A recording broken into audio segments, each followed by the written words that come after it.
ಏನಾಗುತ್ತೆ ಏನೋ ಅನ್ನೋ ಥರ ಭಯ ಆಗ್ತಾ ಇದೆ ರೀ ಅದು ರಿಪೋರ್ಟ್ ನೋಡಿದ ತಕ್ಷಣ.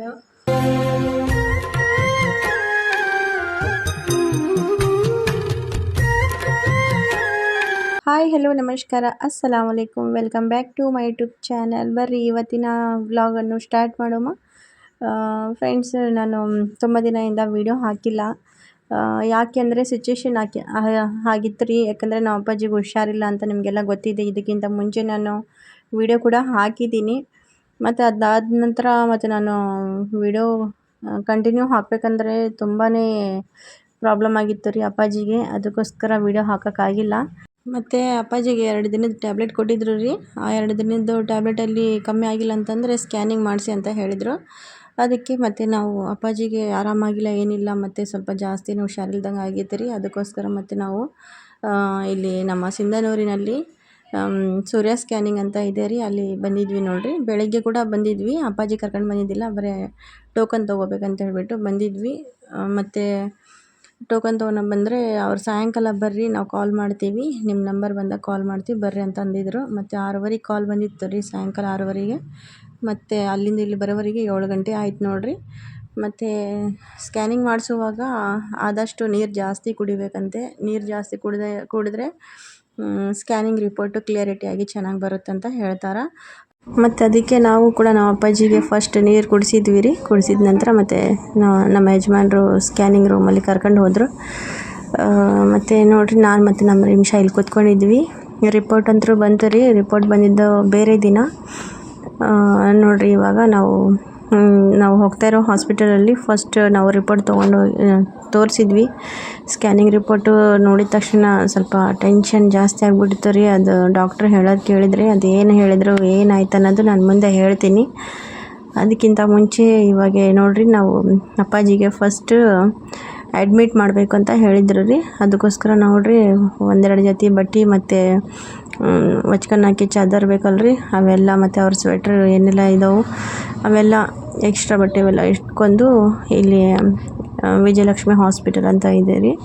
ಮುಂಚೆ ನಾವು ಬಂದಿದ್ವಲ್ಲ, ವೀಡಿಯೋದಲ್ಲಿ ನೋಡಿದ್ದೀರಾ, ಅದೇ ಹಾಸ್ಪಿಟಲ್ಗೆ ಮತ್ತು ಈ ಕಡೆ ಬಂದಿದ್ದೀವಿ ನೋಡಿರಿ. ಇಲ್ಲಿ ಫಸ್ಟ್ ಯಾವಾಗಲೂ ಬಂದರೆ ಇಲ್ಲಿ ಆಟೋದಿಂದ ಯಾರೇ ಪೇಷಂಟ್ ಬರಲಿ ಫ್ರೆಂಡ್ಸ್, ಈ ಥರ ವೀಲ್ ಚೇರ್ ತೊಗೊಂಡು ಅವ್ರು ಬಂದು ಕರ್ಕೊಂಡು ಹೋಗ್ತಾರೆ.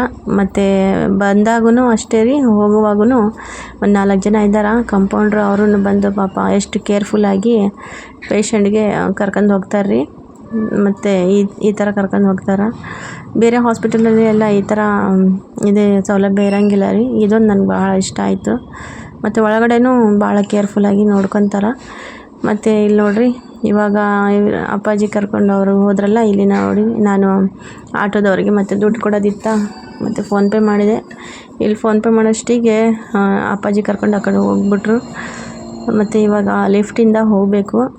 ಅಂದರೆ ಅಡ್ಮಿಟ್ ಮಾಡ್ತಾರಂತ ಹೇಳಿದ್ರಲ್ರಿ, ಆಲ್ರೆಡಿ ಮುಂಚೆನೇ ಕೇಳ್ಕೊಂಡು ಹೋಗಿದ್ದು. ಅದರಿಂದಾಗಿ ಅವ್ರು ಕರ್ಕೊಂಡು ಅಲ್ಲಿ 3rd ಫ್ಲೋರ್ನ ವಾರ್ಡ್ ನಂಬರ್ ಕರ್ಕೊಂಡು ಹೋದರು. ನಾವು ಇಲ್ಲಿ ಲಿಫ್ಟಿಂದ ಇವಾಗ ಹೋಗ್ತಾ ಇದ್ದೀವಿ.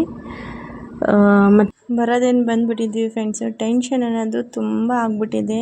ಏನನ್ನೋದು ಯಾರಿಗೆ ಹೆಂಗೆ ಹೇಳ್ಕೊಬೇಕಂತ ಒಂದು ಗೊತ್ತಾಗ್ತಾ ಇಲ್ಲ. ಆ ಥರ ಪರಿಸ್ಥಿತಿ ಇದೆ ನಮ್ಮದು. ಆದರೂ ಕೂಡ ಇವಾಗ ನೋಡಿರಿ, ಮೆಡಿಸನ್ ತೊಗೊಂಡು ಬಂದಿದ್ದೀವಿ.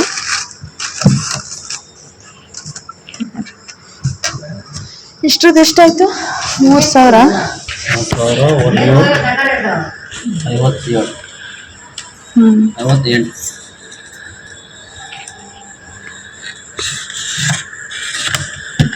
ಸಿರಪ್ ಕೂಡ ಹಾಕ್ಬೇಕಾ?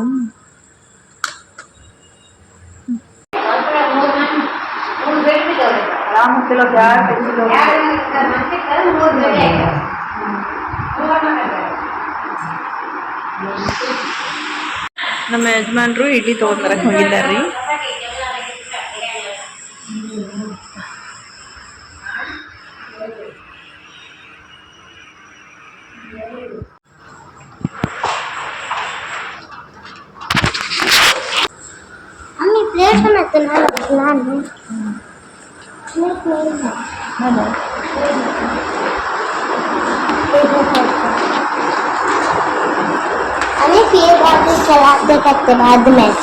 ನೆನ್ನೆ ಸ್ಕ್ಯಾನಿಂಗ್ ಏನು ಮಾಡಿಸಿವಿ ರೀ. ಮಾಡಿಸಿದ ನಂತರ ಈ ಕಡೆ ಬಂದಿಲ್ಲ, ಇನ್ನೊಂದು ಕಡೆ ಎಲ್ಲಾದರೂ ತೋರಿಸೋಣ ಅಂತ ಹೇಳ್ಬಿಟ್ಟು ನನಗೇನು ನೆನ್ನೆ ನನಗೆ ಹಲ್ಲು ನೋವು ಫುಲ್ ಆಗ್ತಾ ಇತ್ತು ರೀ. ಅದಕ್ಕೋಸ್ಕರ ನಾವು ಇಲ್ಲಿ ರಿಪೋರ್ಟ್ ತೊಗೊಂಡ ತಕ್ಷಣ ಈ ಕಡೆ ಬಂದಿಲ್ಲ ರೀ, ನಾವು ಬೇರೆ ಕಡೆ ಹೋಗಿಬಿಟ್ಟಿದ್ವಿ ಹಲ್ಲು ನೋವಿಗೆ ತೋರ್ಸ್ಕೊಳಕ್ಕೋಸ್ಕರ. ಅಲ್ಲೇ ನಾವು ಡಾಕ್ಟ್ರ್ ಸ್ವಲ್ಪ ತೋರಿಸಿದ್ವಿ. ಇದು ರಿಪೋರ್ಟ್ ತೊಗೊಂಡು ಬಂದಿದ್ದೀವಿ, ಏನಿದೆ ಸ್ವಲ್ಪ ಹೇಳ್ರಿ ಅಂತಂದರೆ ಅವರು ನಮಗೆ ಒಂದು ಅಡ್ರೆಸ್ ಕೊಟ್ಟಿದ್ರು ರೀ, ಅಲ್ಲಿ ಹೋಗ್ರಿ,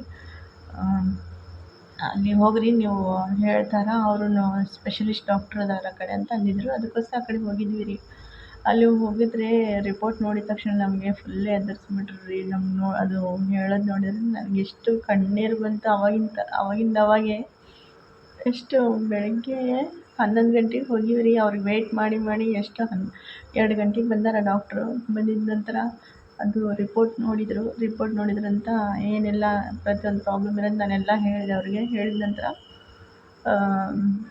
ಅದು ಒಂದು ರಿಪೋರ್ಟ್ ನೋಡಿದ ತಕ್ಷಣ ಯೂರಿನಲ್ಲಿ ಫುಲ್ ಇನ್ಫೆಕ್ಷನ್ ಇದೆ, ಮತ್ತು ಆಪ್ರೇಷನ್ ಬೇರೆ ಮಾಡಬೇಕು ಅವರಿಗೆ. ಆಪ್ರೇಷನ್ ಮಾಡಬೇಕಂದ್ರೇನು ಅಪ್ಪಾಜಿ ಏಜ್ ಜಾಸ್ತಿ ಆಗಿಬಿಟ್ಟಿದೆ. ಅದು ಎಲ್ಲಿಯವರೆಗೆ ಇನ್ಫೆಕ್ಷನ್ ಆಗಿದೆ ಏನನ್ನೋದು ನಾವು ಇವಾಗಲೇ ಹೇಳೋಕ್ಕಾಗಲ್ಲ. ಅಂದರೆ ಜಾಸ್ತಿನೇ ನಾವು ಹೇಳೋಕ್ಕಾಗಲಾರ್ದಷ್ಟು ಇನ್ಫೆಕ್ಷನ್ ಆಗಿಬಿಟ್ಟಿದೆ ಅಂತ ಹೇಳಿಬಿಟ್ರು ಫ್ರೆಂಡ್ಸು. ಇವಾಗ ಇನ್ನೊಂದು ಹಾಸ್ಪಿಟಲ್ ಮೊನ್ನೆ ತೋರಿಸ್ಕೊಂಡು ಹೋಗಿದ್ವಲ್ಲ, ಅದೇ ಹಾಸ್ಪಿಟಲ್ ಮತ್ತೆ ರಿಟರ್ನ್ ಈ ಕಡೆ ಬಂದಿದ್ವಿ ರೀ. ಮಧ್ಯಾಹ್ನ ಬಂದಿದ್ದರೆ ನಾವು ಎಲ್ಲ ರಿಪೋರ್ಟ್ ತೋರಿಸಿದ್ವಿ. ಡಾಕ್ಟ್ರ್ ಏನು ಹೇಳಿದ್ದಾರೆ, ಆಪ್ರೇಷನ್ ಏನು ಬೇಡ, ಯಾಕಂದರೆ ಏಜ್ ಜಾಸ್ತಿ ಆಗಿದೆಲ್ಲ, ಅವ್ರಿಗೆ ಸಲೈನ್ ಹಚ್ಬಿಟ್ಟು ನಾವು ಏನೆಲ್ಲ ಟ್ಯೂಬ್ಸ್ ಏನೆಲ್ಲ ಇಂಜೆಕ್ಷನ್ ಇರ್ತಾವಲ್ಲ ರೀ, ಅವೆಲ್ಲ ಹಾಕಿಬಿಟ್ಟು ನಾವು ಆದಷ್ಟು ಕಮ್ಮಿ ಆಗೋ ಥರ ನಾವು ಮಾಡ್ತೀವಿ. ನೀವೇನು ಟೆನ್ಷನ್ ತೊಗೋಬೇಡ್ರಿ. ಬೆಳಗ್ಗೆವರೆಗೆ ಇವಾಗೆಲ್ಲ ಅಡ್ಮಿಟ್ ಮಾಡ್ಕೊಂಡ್ಬಿಡ್ತೀವಿ. ಬೆಳಗ್ಗೆವರೆಗೆ ಏನು ರಿಸಲ್ಟ್ ಬರುತ್ತೆ ನೋಡೋಣ. ಆಮೇಲೆ ನಾವು ಆಪ್ರೇಷನ್ ಮಾಡಬೇಕಾ ಏನು ಸರಿ ಹೋಗ್ತಾ ಇದೀನಾ ಅನ್ನೋದು ನಾವು ಹೇಳ್ತೀವಿ ಅಂತ ಹೇಳಿಬಿಟ್ಟು ಇವಾಗ ಅಡ್ಮಿಟ್ ಮಾಡ್ಕೊಂಡಾರ್ರಿ. ನಾಳೆ ಬೆಳಗ್ಗೆವರೆಗೆ ರಿಸಲ್ಟ್ ಏನು ಬರುತ್ತೆ ಅಂತಲೂ ಗೊತ್ತಿಲ್ಲ, ಏನಿಲ್ಲ. ನಾನಂತರೂ ಬೆಳಗ್ಗೆಯಿಂದ ಎಷ್ಟು 3-4 ಹಾಸ್ಪಿಟಲ್ ಆಯ್ತು ರೀ, ಆ ಕಡೆ ಈ ಕಡೆ ಅಡ್ಡಾಡಿ. ಯಾಕಂದರೆ ಒಂದೇ ಕಡೆಯಿಂದ ನಾವು ಕನ್ಫರ್ಮ್ ಮಾಡ್ಕೋಬಾರ್ದು ಡೈರೆಕ್ಟ್ ಆಪ್ರೇಷನ್ ಅಂತಂದ್ರೇನು. ಯಾಕಂದರೆ ಭಾಳ ನಾಜೂಕಿದ್ದಾರೆ ನಮ್ಮ ಅಪ್ಪಾಜಿ ಇವಾಗ. ಅದಕ್ಕೋಸ್ಕರ ಇವಾಗ ಬೆಳಗ್ಗೆವರೆಗೆ ಏನಾಗುತ್ತೆ ಏನೋ ಅನ್ನೋ ಥರ ಒಂಥರ ಟೆನ್ಷನ್ನು, ಭಯ ಆಗ್ತಾಯಿದೆ. ಇವಾಗ ನಮ್ಮ ಯಜಮಾನ್ರು ಕೂಡ ಬಂದು ಎಲ್ಲ ಅಡ್ಮಿಷನ್ ಮಾಡಿಸ್ಬಿಟ್ಟು ಮತ್ತು ನಮ್ಮ ಅಪ್ಪಾಜಿಗೆ ಇಡ್ಲಿ ತೊಗೊಂಡ್ಬಂದು ಕೊಟ್ಟಿದ್ವಿ. ಅವರು ಅದು ಇಡ್ಲಿ ತಿನ್ನಿಸಿದೆ. ಮತ್ತು ಇವಾಗ ಮನೆಗೆ ಹೋಗಿದ್ದಾರೆ ರೀ. ನಾನು ಒಬ್ಬಾಕಿದ್ದೀನಿ ಇವಾಗ ಇಲ್ಲಿ ಹಾಸ್ಪಿಟಲಲ್ಲಿ. ಯಾರೂ ಇಲ್ಲ ನೋಡಿರಿ, ಇವಾಗ ನಾನು ಒಬ್ಬಾಕಿ ಕೂತ್ಕೊಂಡಿದ್ದೀನಿ. ಯಾಕಂದರೆ ಅಲ್ಲಿ ಪಾಪ ಅವರು ದಿನಪೂರ್ತಿ ಕೆಲಸ ಮಾಡಿ ಮತ್ತು ಇಲ್ಲಿನೂ ಹಂಗೆ ಜಾಗರಣೆ ಮಾಡಬೇಕಂತಂದರೆ ನಿದ್ದೆ ಬರ್ತಿರುತ್ತೆ. ಅವ್ರು ಮಧ್ಯಾಹ್ನದಿಂದಲೇ ತಲೆನೋವು ಫುಲ್ ಆಗ್ತಾಯಿದೆ ರೀ. ತಲೆನೋವು ಅಂತ ಇದ್ದಾರೆ. ಅದಕ್ಕೋಸ್ಕರ ನಾನು ಇಲ್ಲಿ ಇರ್ತೀನಿ, ನೀವು ಹೋಗ್ರಿ, ನೀವು ಮಲ್ಕೊಳ್ಳಿ ಅಂತ ಹೇಳಿಬಿಟ್ಟು. ಮಕ್ಕಳು ಕೂಡ ಇಬ್ಬರು ಇದ್ದರು. ನಮ್ಮ ರಿಮ್ಷಾಗ ಅಷ್ಟು ಕರ್ಕೊಂಡು ಬಂದಿದ್ವಿ ರೀ ನಾವು. ಅದಕ್ಕೆ ನಮ್ಮ ರಿಮ್ಷಾಗನ್ನು ಕಳಿಸ್ಬಿಟ್ಟೆ. ಇಬ್ಬರು ಗಂಡು ಹುಡುಗರು ಅದಾರಲ್ಲ ಮನೆಯಲ್ಲಿ, ಮತ್ತು ಅವ್ರು ಹೆದರ್ಕೊಂತಾರೆ. ಹೋಗಿ ನೀವು ಕೂಡ ಆರಾಮ ಮಾಡಿರಿ ಅಂತ ಹೇಳಿಬಿಟ್ಟು ನಮ್ಮ ಯಜಮಾನ್ರಿಗೆ ಕಳಿಸ್ಬಿಟ್ಟಿದ್ದೀನಿ ಮನೆಗೆ. ನಾನು ಒಬ್ಬಾಕಿದ್ದೀನಿ ನೋಡಿರಿ ಇಲ್ಲಿ ಹಾಸ್ಪಿಟಲಲ್ಲಿ. ಆದಷ್ಟು ಎಲ್ಲರೂ ನಮ್ಮ ಅಪ್ಪಾಜಿಗೋಸ್ಕರ ದುವಾ ಮಾಡಿರಿ. ಏನು ಆಪ್ರೇಷನ್ ಆಗಲಾರ್ದಂಗೆ ಜಲ್ದಿ ಇದು ಬೆಳಗ್ಗೆವರೆಗೆ ಒಳ್ಳೆ ರಿಸಲ್ಟ್ ಬರಬೇಕು, ಆರಾಮಾಗಬೇಕು ಫ್ರೆಂಡ್ಸ್. ಅದೇ ನೋಡಿರಿ ನನಗಂತೂ ಇಷ್ಟು ದಿನ ಅದು ಪ್ಯಾರ್ಲೈಸ್ ಆಗಿರೋದೇ ತುಂಬ ಕಷ್ಟಪಡ್ತಾ ಇದ್ದಾರೆ. ಅವರು ಕಷ್ಟಪಡೋದೇ ನಾವು ಕೂಡ ಅವ್ರ ಜೊತೆ ನಾನು ಕಷ್ಟಪಡ್ತಾಯಿದ್ದೀನಿ ಫ್ರೆಂಡ್ಸು. ಪ್ರತಿಯೊಂದಕ್ಕೂ ಅವರಿಗೆ ಬೆಳಗ್ಗೆಯಿಂದ ಸಾಯಂಕಾಲವರೆಗೆ ಇಷ್ಟಿಷ್ಟು ನೀರು ಕುಡ್ಸೋಕೆ ಎಬ್ಬಿಸಿ ಕುಂದಿರ್ಸ್ಬೇಕಂತಂದರೆ ಫುಲ್ ವೆಯ್ಟ್ ಇದ್ದಾರೆ ರೀ. ಫುಲ್ ವೆಯ್ಟ್ ಅಂದರೆ ಇಷ್ಟೊಂದು ವೆಯ್ಟ್. ಮೊದಲು ಚೆನ್ನಾಗಿದ್ದವ್ರು ಅಷ್ಟೊಂದು ವೆಯ್ಟ್ ಇರೋಂಗಿಲ್ಲ ಅಂತೆ. ಆರಾಮಿಲ್ದವ್ರು ಭಾಳ ವೆಯ್ಟ್ ಇರ್ತಾರಂತೆ, ಜಾಸ್ತಿ ಆಗ್ಬಿಡ್ತಾರೆ. ಇಷ್ಟಿಷ್ಟಕ್ಕೆ ಎಬ್ಬಿಸಿ ಕುಂದಿರ್ಸ್ಬೇಕು, ಸ್ನಾನ ಮಾಡಿಸ್ಬೇಕಾದ್ರೆ ಪ್ರತಿಯೊಂದಕ್ಕೂ ಊಟ ಮಾಡಿಸೋದು ಎಲ್ಲ ಕಷ್ಟ, ಬಹಳ ಕಷ್ಟ ಆಗ್ತಾಯಿದೆ.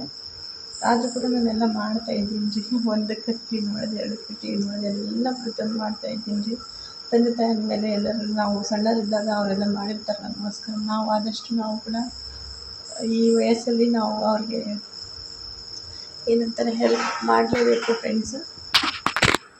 ಇಂಥ ಟೈಮ್ನಾಗ ಕೆಲವೊಬ್ಬರು ಕೇರ್ಲೆಸ್ ಮಾಡ್ತಿರ್ತಾರೆ. ಪ್ಲೀಸ್ ಮಾಡೋಕ್ಕೆ ಹೋಗಬೇಡ್ರಿ. ಅವರು ನಮಗೋಸ್ಕರ ಭಾಳನೇ ಕಷ್ಟಪಟ್ಟಿರ್ತಾರೆ ಚಿಕ್ಕವರಿದ್ದಾಗ.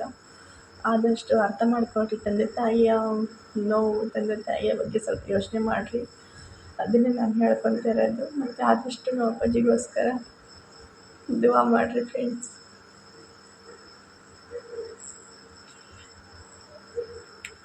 ಬೆಳಗ್ಗೆಯಿಂದ ಇಷ್ಟು ಅಳ್ತಾಯಿದ್ದೀನಿ ಫ್ರೆಂಡ್ಸ್, ಇಷ್ಟೊಂದು ಅಳ್ತಾಯಿದ್ದೀನಿ. ನನಗಂತೂ ಏನಾಗುತ್ತೆ ಏನೋ ಅನ್ನೋ ಥರ ಭಯ ಆಗ್ತಾಯಿದೆ ರೀ ಅದು ರಿಪೋರ್ಟ್ ನೋಡಿದ ತಕ್ಷಣ.